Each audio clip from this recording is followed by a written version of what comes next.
Hi there, I'm Jim Zirin. Welcome back to Conversations in the Digital Age. President Obama passed on the Paris Unity March, and the White House was quick to admit that it had made an error.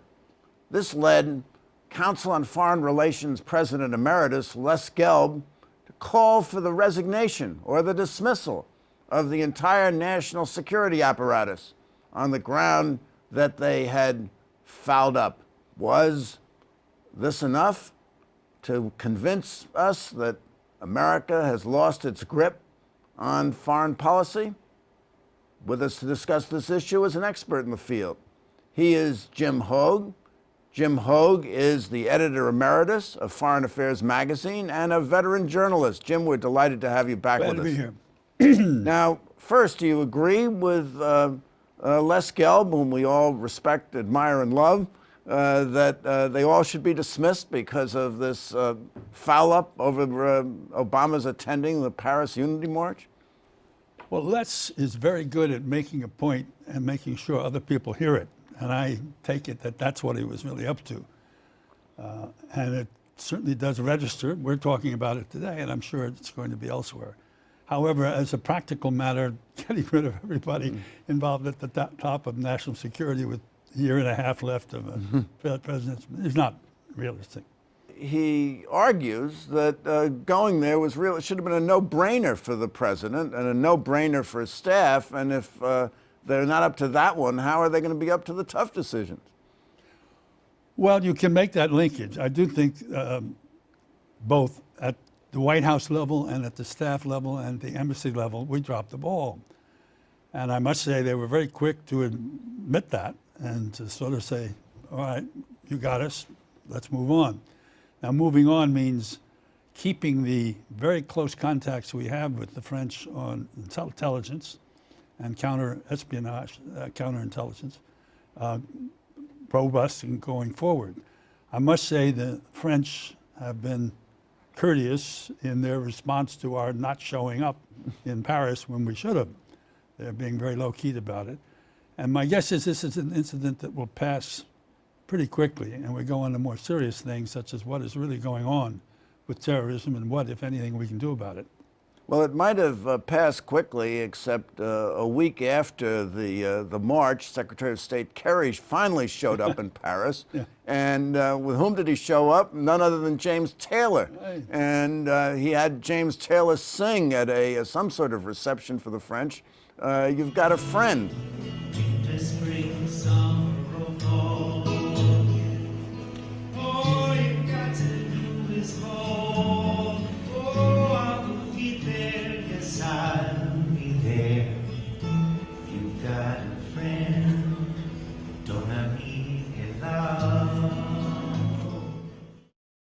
Now, Jim, do you think this was the kind of robust diplomacy we need in a troubled world such as ours?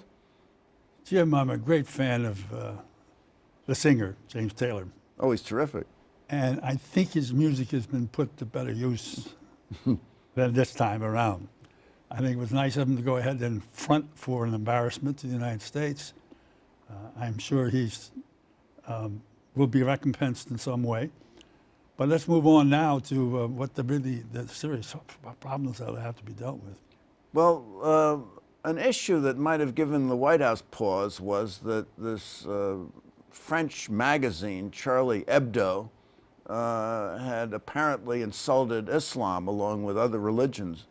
So they didn't want to appear, I suppose, too sympathetic to Charlie Hebdo. Now, do you think that this was the proper approach? This is an awkward situation because on the level of principle and what we stand for and what the French stand for, you've got to be very careful about too easily going to forms of censorship. Now, the Pope has suggested that, has said that we should not be impugning other people's spiritual values, their religion that they espouse to, and so on. But even he didn't say the way to do that is to practice censorship. So it comes down to, is there some way to get society to behave itself without tripping over the lines of controlling speech and assembly? The criticism of that is, of course, that we'll allow the radicals to define the area of insult. If they say something's insulting to them, so therefore they have a right to murder 12 people, they'll go ahead and do it, and it shouldn't be given as an excuse. And we experienced this before in Benghazi. Well, let me be clear, maybe I wasn't before. I don't favor censoring in a situation like this. I think, however, if they want to say it, we have every right to say, you shouldn't have, that this was just provocative and braggadocio and really lowball, so to speak. But if they're going to do it, they have a right to, and I think we want to preserve that right. The White House has been wary of using the phrase Islamist terrorism or radical Islamist terrorism when it comes to the description of terrorist acts. And so I wondered what your thought was. I mean, is this a right way to go? I mean, the face of terrorism right now has been Islamic. Well, look, this is in a long line of statements. After 9/11, for example, George Bush said, let's not blame all of Islam. Let's not blame every Muslim. This is a splinter group following a form of Islam which is aberrant. I think this is just the same, and I don't think there's anything we can do about it, except live with it. But Bush did say it was a clash of civilizations, and maybe he was criticized for that.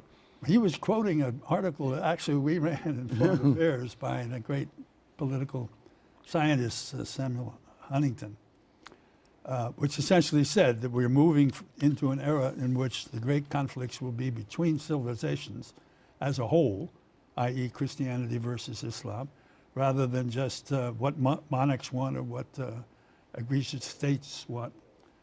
And that has proven out to some extent, there's no question about it.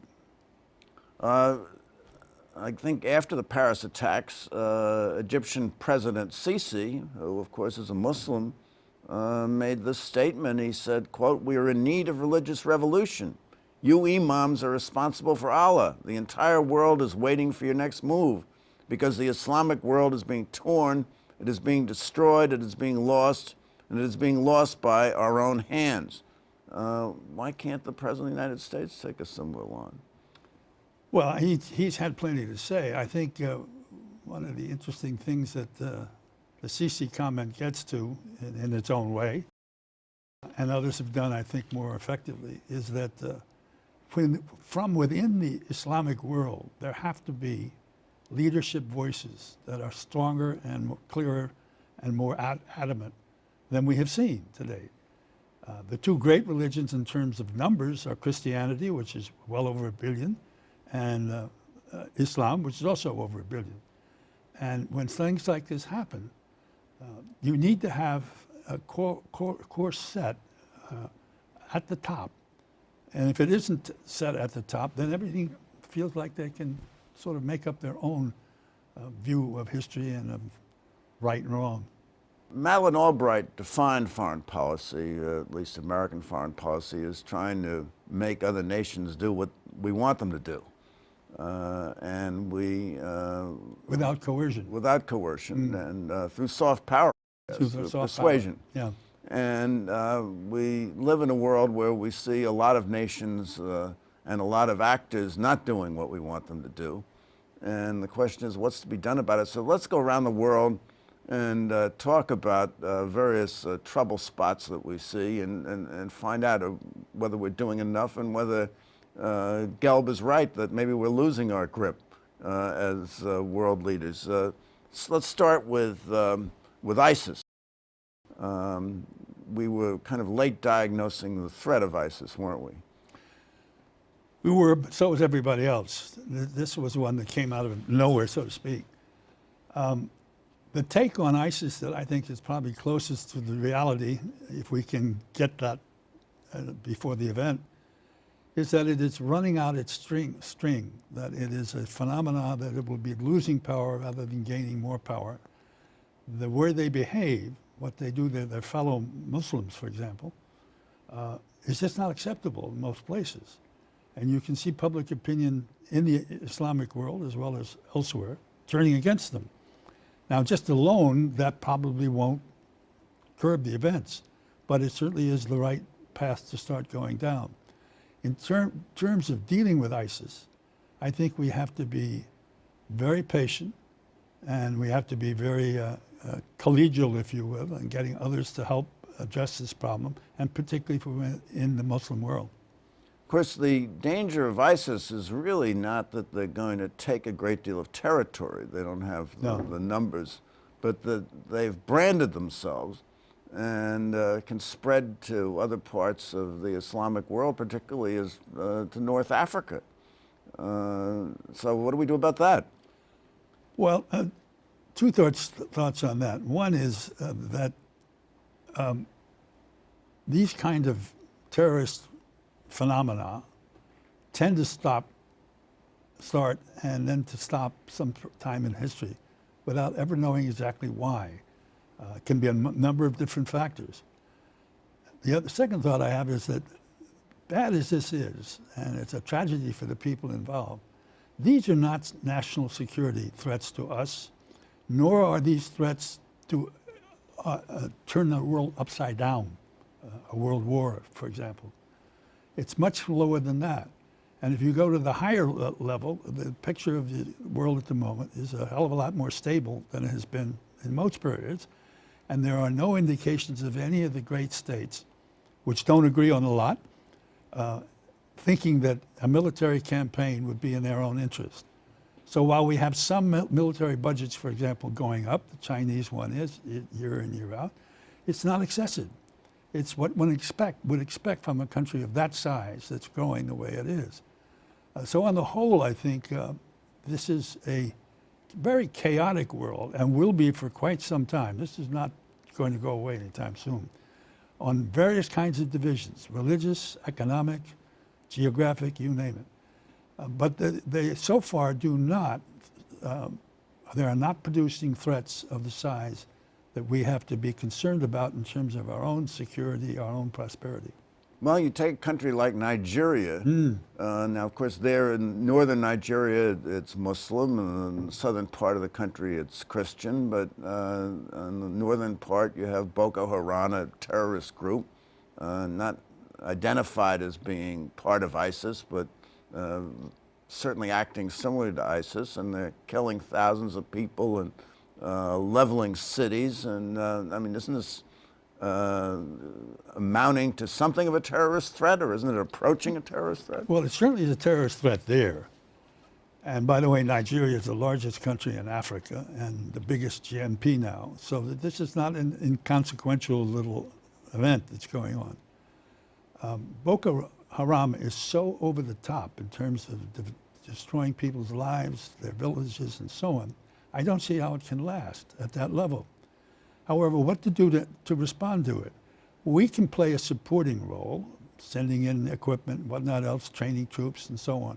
But it's going to have to be the Nigerian government, and it's going to have to be, if it's going to be internationalized, it's going to have to be the African Union itself.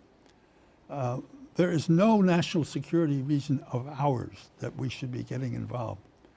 And then I think we ought to point this out, Jim. The recent track record of American intervention to try and control combats has been a terrible one.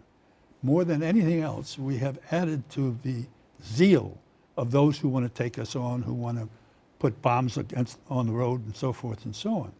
It was in Bosnia that way, it has been in Iraq that way, it's that way in Afghanistan, and it would be that way in Syria if we were to go in. If we were to go into Nigeria, believe me, I think the same thing. So let's move on to Russia, which may be more of a threat. Do you see Russia as making more of a move on Ukraine or possibly Moldova in the coming year?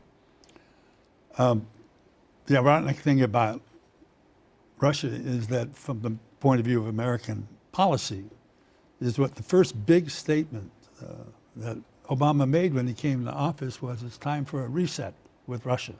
We have lots in common. What we don't have in common, we can negotiate about. We should be moving into a more Pacific era, so to speak. Has not turned out that way at all. And I don't think we can really understand what Putin is up to because it's such a closed society and he is such a closed leader. But it would appear that he is trying to create, not to recreate the Soviet Union, that can't be done, but he's trying to recreate an assemblage of power in the Central Eurasian area with Russia at the head of it, to be a major player versus the European Union versus the Northern Hemisphere, us versus China and what's going on in Asia. But it's quite similar to the aspiration of Russia historically from the time of the Tsars to be expansionist. Yes, it is. It is. The reasons have changed somewhat, but it is pretty much the same. And I think it's not going to work for the long term. However, as far as we are concerned, I think we've got to be very patient as well as firm. And we have to continue to build up alternates to what Putin would like as a world order. For example, we can't let Europe continue to deteriorate. We've got to start helping, find ways to help more than we have. I would say particularly Central Europe, which is at the moment on the edge of some real economic growth that would be very important and would be a sort of a hedge against Russia. But I think Putin is somebody we should be very careful about because he's kind of unknowable, but don't exaggerate his potential influence, which I don't think is going to be that great over time. Europe appears to be destabilizing rather rapidly. The Swiss decided to depeg the Swiss franc to the euro, creating tremendous economic problems in Europe. We see the rise of nationalism and anti-Semitism in Europe, and the response has been to crack down on free speech and to round up the usual suspects. And we see a rise in Jewish immigration from France, anyway, to Israel. Is Europe imploding? I don't think it's imploding, but it certainly is fraying and spreading out. And one reason for that, I think, is that the European Union, not official, but the Union of European States, only occurred because of the great threat from Soviet Russia, which was an expansive power of the First Order. With that threat gone, what is to keep all these nations together, which are the fully mature societies, fully mature governments with overlapping but also distinct interests of their own? So I think some of what we're seeing is the natural outcome of having won the Cold War. And but we thought the natural outcome was to give economic aid to Europe, put it back on its feet, and then let it become an important ally. Well, the first part of that occurred. Yeah. The second part is a story still in the making. I would say this, however, that all of Europe together is an extremely important ally to the United States. Economically, it puts us in the same league. If you can hook those two up, North America, then across the Atlantic, Europe, in what's happening with China and the Far East. So we cannot just throw our hands up and walk away because the Europeans are not behaving, so to speak. We've got to find ways to continue strengthening the partnership between us and those major countries, France, Germany. So well, strengthen the partnership, but Obama announced he wanted to pivot toward Asia, which implies turning your back on one interest, and it's kind of a basketball term, and finding another interest. But has the pivot been successful? No, and because there was no pivot, he's been back off of that. He recognizes the word doesn't mean exactly what he was trying to get across, which was what I think he was saying, if I read between the lines correctly. We hadn't been paying as much attention to Asia because of the crises, multiple crises in the Middle East, and because of slippages in Europe. And that we had to refocus on Asia because that, frankly, is where the great issues of economics in this world and of security are going to flower the most. And I think he was trying to say we're going to refocus on Asia and on our role in Asia. Now that's not pivoting, because pivoting is you're giving up something to take on something else, and I don't think he meant that. But I hope he didn't. Well, the dominant figure in Asia is undoubtedly China, Right. at least from our perspective. What's happened with China? The 2 years Xi has been in there, there have been increased human rights violations, increased crackdowns on dissidents, increased censorship, increased corruption, prosecutions against political rivals. I mean, where are we headed with China? Well, first of all, I don't think we have a China strategy that you can define and put your finger on, and I think that's too bad. But on an ad hoc basis, I think we've done reasonably well in making some opportunities available to them, constricting them in some ways, keeping any fires from developing in a major way. Now, having said that, it's getting more and more tough to do that because under Xi Jinping, China has become more repressive with each passing year. And the trouble with repression of the size that he's got now, freedom of speech is out, freedom of assembly is out, and so forth, is that one route of repression leads to further outrages, which leads to another round of repression. It just gets worse. So I think we're in for a tough time in terms of a cooperative relationship beyond some very basic fundamentals. Neither one of us wants to go to war. We don't want a nuclear challenge and so forth and so on. But on a more practical basis of what trade agreements will be, what the limits of sovereignty are and so on, I think it's going to be a tough period.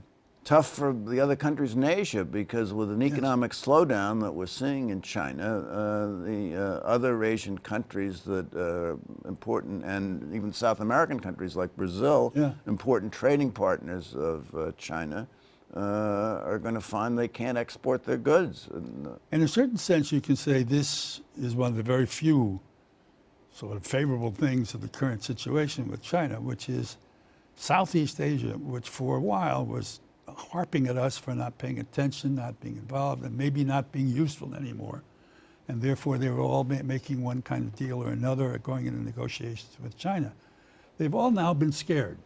They've been scared over China's exertions of the last 2 years to extend their hegemony, if you will, over the China Seas, both South China and East China, and beyond that. So they've all come calling to us again. We missed you. And we are following up, as I understand it, pretty well in making new agreements, both for security purposes and for economic purposes with the Southeast Asian countries, Malaysia, so forth. Now, quickly, Iran, we've kicked the can down the road until May. Suppose we don't come up with a nuclear deal by May. What's going to happen? Well, the outside date, we're supposed to have the outlines of what a deal would be in March. And then the outside date, I believe, is July, which to everybody means May. If you don't have something by May, you're probably out of the game. I don't know anybody that can call this one. This, I think we can say, both sides have now shown that they really would like to have a settlement, that the absence of a settlement is very dangerous. What will Israel do if there's no settlement on nuclear weapons? What will the other countries in the region do, Egypt, Saudi Arabia, and so on? Will they feel the need then to arm themselves in a nuclear way? So it's a very big deal, I think. But I can't tell you what's going to happen. I know this, that they've made a lot of progress. But on one or two big issues, like what the centrifuges, how many there will be, what they'll be used for, the gap is still very, very large. And the rest of the Middle East, any hope for a Palestinian-Israeli peace deal? Maybe in our lifetime, but probably not. Probably not. So I have a question for you. Yes. Is the United States losing its grip on world leadership? Is the United States losing its grip? No, but it's, let's put it this way. It needs to dry its palms off because they've gotten a little greasy, I think, and we're slipping. But if you take a look at the indices of power, which are behind diplomacy and world events, we are moving into an era in which the United States has not a less, but a wider gap in terms of capabilities, economic, politically, geopolitically. And it's not for a couple of reasons that will disappear. This is long term. In fact, most of the economists who do global risk assessments that I know of think that we're looking at a 10 to 20 year period of American predominance, if you will. Now, other countries are growing, and they'll want a day in the sun more than in the past. But the idea that the United States is in decline is perfectly ridiculous. And we're not in decline. We're not Unfortunately, in decline. we have to stop. And here we are. And here we are. We're not in decline. So, Jim Hoge, thank you you so much for coming by. This has been just marvelous. And thank you for coming by. Tune in next week for more conversations in the digital age. I'm Jim Zirin. All the best. Take care.